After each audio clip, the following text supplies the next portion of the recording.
இந்த வீடியோ பிடிச்சிருந்தா லைக் பண்ணுங்க, ஷேர் பண்ணுங்க.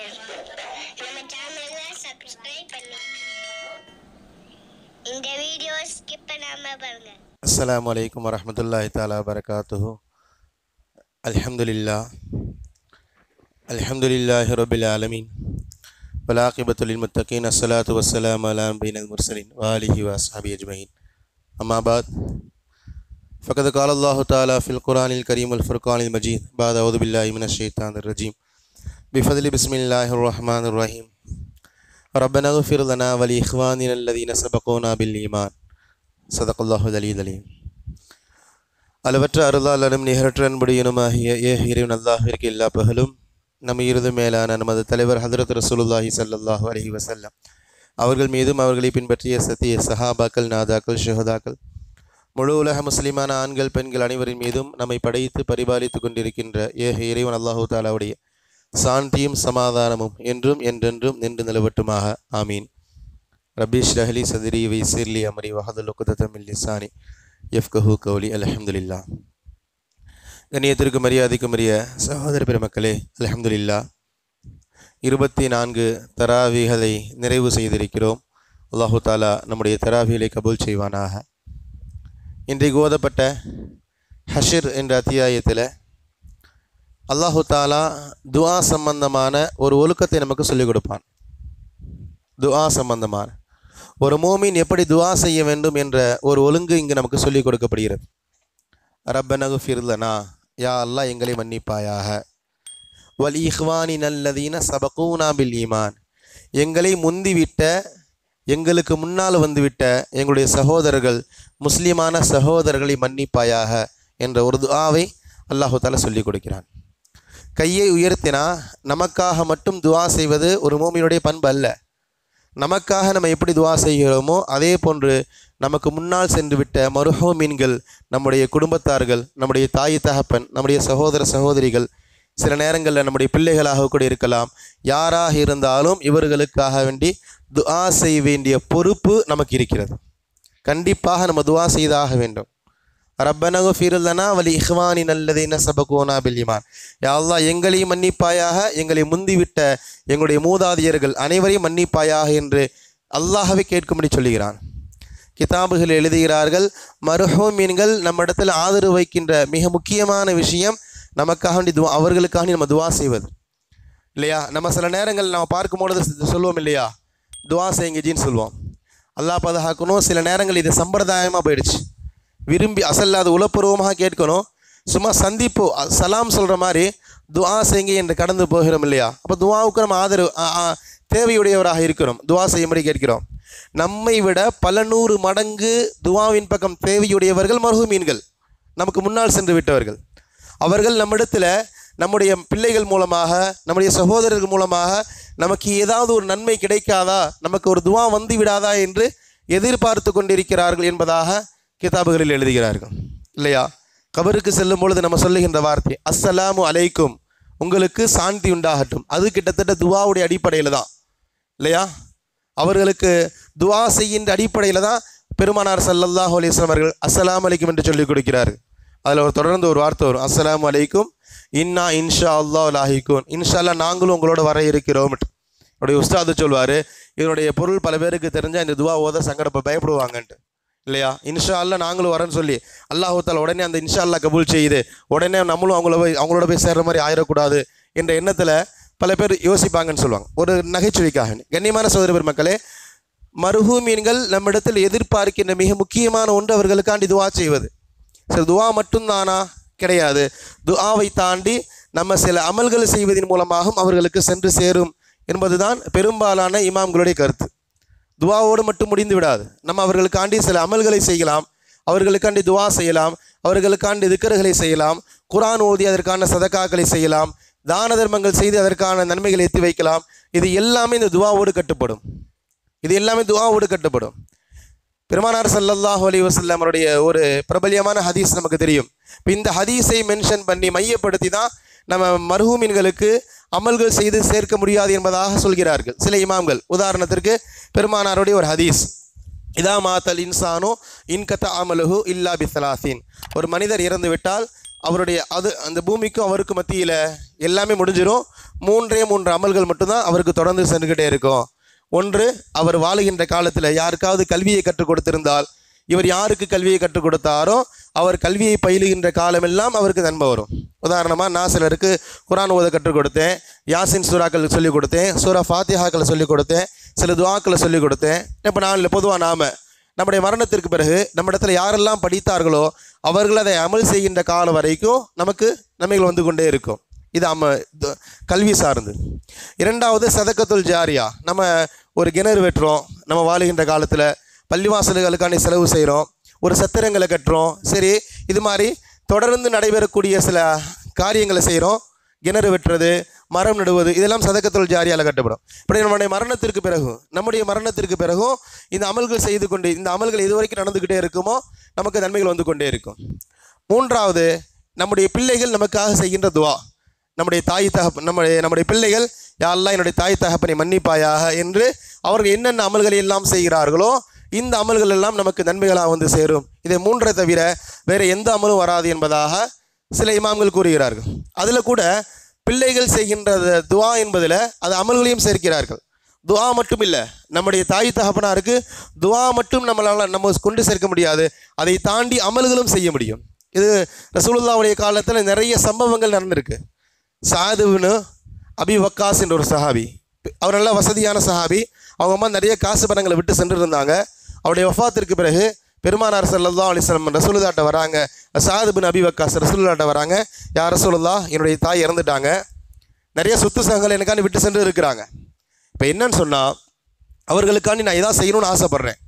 அவர்களுக்காக வேண்டி நான் எதாவது செய்யணும்னு, உயிரோடு இருந்தால் அவங்களுக்கு ஹிதமத் செய்யலாம். அவங்க வஃபாத் ஆகிட்டாங்க, நான் எதாவது செய்யணும்னு ஆசைப்பட்றேன், நான் என்ன செய்யட்டும்? அவர் என்ன சொல்ல வராருன்னு சொன்னால், என்னுடைய தாய் வஃபாத் ஆகிட்டாங்க, அவருடைய மரணத்திற்கு பிறகு என் புறத்திலிருந்து ஏதாவது நன்மைகளை சேர்க்க வைக்க வாய்ப்பு இருக்கிறதா என்ற அர்த்தத்தில் கேட்கிறாங்க. ரசூலுல்லாஹ் புரிஞ்சுக்கிட்டாங்க. சொன்னாங்க, அவங்க விட்டு சென்ற சொத்திலிருந்து நீங்கள் நிறைய தான தர்மங்களை செய்யுங்க என்பதாக சொல்லப்பட்டது. மதீனாவில் ஒரு பெரிய தோட்டத்தை வக்ஃப் செய்தார்கள். அந்த தோட்டத்திலிருந்து கிடைக்கக்கூடிய பழங்கள், காய்கள், கனிகள், தண்ணீர், இதெல்லாமே ஏழைகளுக்கு அன்பளிப்பாக வழங்கப்பட்டது, தர்மமாக கொடுக்கப்பட்டது. அந்த தோட்டத்திலிருந்து வரக்கூடிய அனைத்து விதமான பழங்களும் கனிவர்க்கங்களும் ஏழைகளுக்கு வழங்கப்பட்டது. பெருமானார் சொன்னாங்க, சஅத் இப்னு அபி வக்காஸே, இந்த தோட்டத்திலிருந்து கிடைக்கப்பெறக்கூடிய அந்த பலன்களை உன்னுடைய தாய்க்கு எந்த விதமான குறைவும் இல்லாமல் அல்லாஹ் கொடுத்து கொண்டே இருக்கிறார்.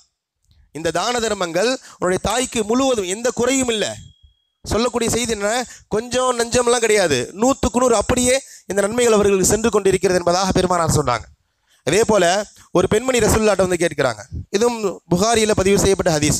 யா ரசூலுல்லாஹ், என்னுடைய தகப்பனார் ஹஜ் செய்யணும்னு ஆசைப்பட்டாரு, வஃபாத் ஆகிட்டாங்க, நான் என்ன செய்யட்டும்?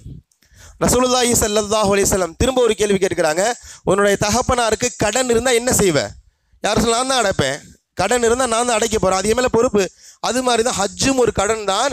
அதனால் நீ ஹஜ்ஜு செய்த பிறகு, உனக்கான கடமை முடிந்த பிறகு உன்னுடைய தகப்பனுக்காக வேண்டி நீ ஹஜ்ஜு செய் என்பதாக பெருமானார் ஸல்லல்லாஹு அலைஹி வஸல்லம் இங்கே ஒரு வழிகாட்டி கொடுத்துருக்குறாங்க. இது ஒரு இபாதத் தான். மரணித்தவர்களுக்காண்டி நம்ம அமல் செய்து அனுப்ப முடியுமா? சத்தியமாக முடியும்.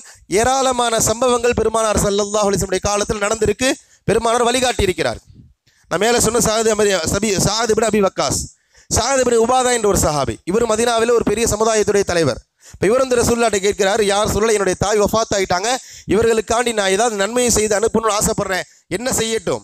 ரசூலுல்லாஹ் சொன்னாங்க, மதீனாவில் தண்ணீர் பஞ்சம் அதிகமாக இருக்கிறது, ஒரு கிணறு வெட்டுங்க என்பதாக சொன்னாங்க. சஅத் இப்னு உபாதா ரலியல்லாஹு தஆலா அன்ஹு தாய்க்காக வேண்டி, தாய்க்கு நன்மை சேர வேண்டும் என்பதற்காக வேண்டி கிணறு வெட்டி சதகா செய்தார்கள். மேலே சஅத் இப்னு அபி வக்காஸுக்கு ரசூலுல்லாஹ் என்ன வார்த்தையை சொன்னார்களோ அதே வார்த்தையை தான் சொல்கிறாங்க. இந்த நன்மைகள் முழுக்க உன்னுடைய தாய்க்கு சென்று கொண்டிருக்கிறத நான் பார்க்கிறேன் என்று சொன்னாங்க. அந்த அடிப்படையில் நம்ம துஆவும் செய்யலாம், சில அமல்களின் மூலமாகவும் அவர்களுக்கு நன்மையை என்று சேர்க்கலாம். ஆனால் நோக்கம் என்னன்னு சொன்னால், நம்ம அவர்களுடைய சிந்தனையோடு இருக்க வேண்டும், அவர்களுக்காண்டி அதிகமாக துஆ செய்ய வேண்டும். நம்மளால் முடிந்த என்னென்ன அமல்களை செய்ய முடியுமோ அந்த அமலை யா அல்லாஹ் அவர்களுடைய மறுமைக்காக வேண்டி சேர்த்து வைப்பாயாக என்று துஆ செய்ய வேண்டும். இது துஆவுடைய மிக முக்கியமான ஒழுக்கம். அதே போன்று இதில் இன்னொரு முக்கியமான செய்தி என்னவென்றால், கடன் சம்பந்தமான மிக முக்கியமான ஒரு கவலை ரசூலுல்லாஹி ஸல்லல்லாஹு அலைஹி வஸல்லம் சொல்லி காட்டியிருக்கிறாங்க. மரணித்தவர்கள் தன்னுடைய தாய் தகப்பன் கடனோடு இறந்து விட்டால் அதை அடைக்க வேண்டிய மிக முக்கியமான பொறுப்பு பிள்ளைகளுக்கு இருக்கிறது இல்லையா? கடன்றது ரொம்ப ரொம்ப சர்வசாதாரணமாக கடந்து போயிட்டுருக்கோம்.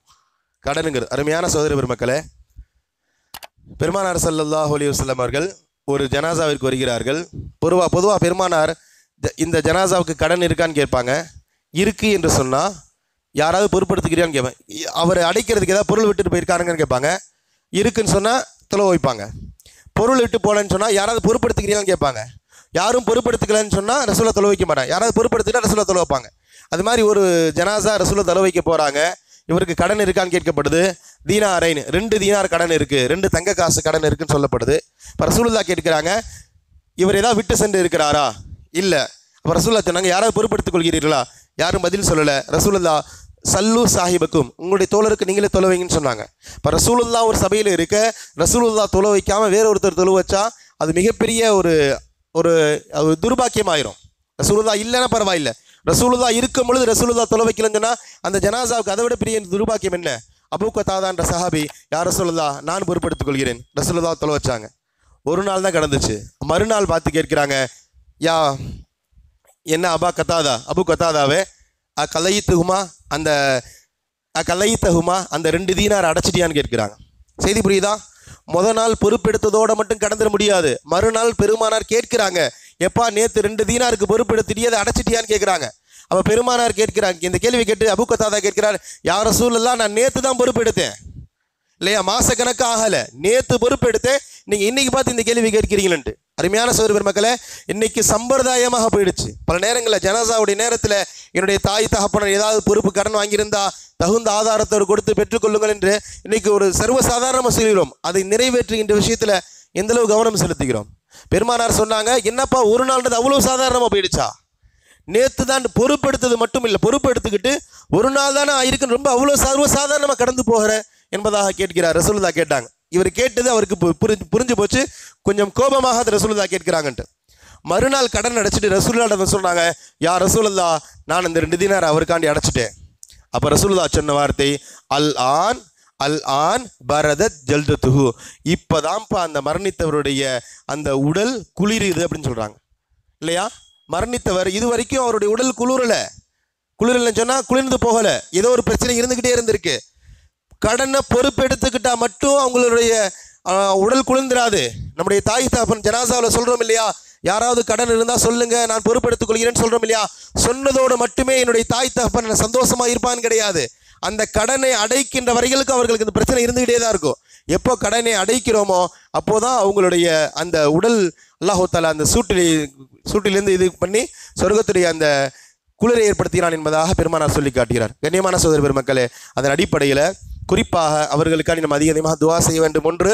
2வது, நம்மளால் முடிந்த தான தர்மங்களை எந்த அளவு செய்ய முடியுமோ செய்து அவர்களுக்காண்டி அனுப்ப வேண்டும். 3வது, அவர்களுக்கு ஏதாவது கடன் இருந்தால் இந்த முந்தைய 2 விட இது ரொம்ப முக்கியமானது, அவர்களுக்கான கடனை நம்ம அடைக்கணும் இல்லையா? கடனை பொறுப்பெடுத்துக்கிட்டால் அதில் ரொம்ப கவனமாக செலுத்தணும். இறுதியாக ஒரே ஒரு செய்தியோடு முடித்துக் கொள்கிறேன். ஹஸரத் அலி ரலியல்லாஹு தஆலா அன்ஹு ஒரு இடத்துல ஒரு சஹாபி, ஒரு மனிதர் வருகிறார். நிறைய சம்பாதிக்கிறேன், காசு பணம் நிறையா இருக்குது, ஆனால் பரக்கத்து இல்லை. பரக்கத்துன்றதில் நிறைய அர்த்தம் இருக்குது. பரக்கத்து இல்லைன்னு கேட்கிறார்.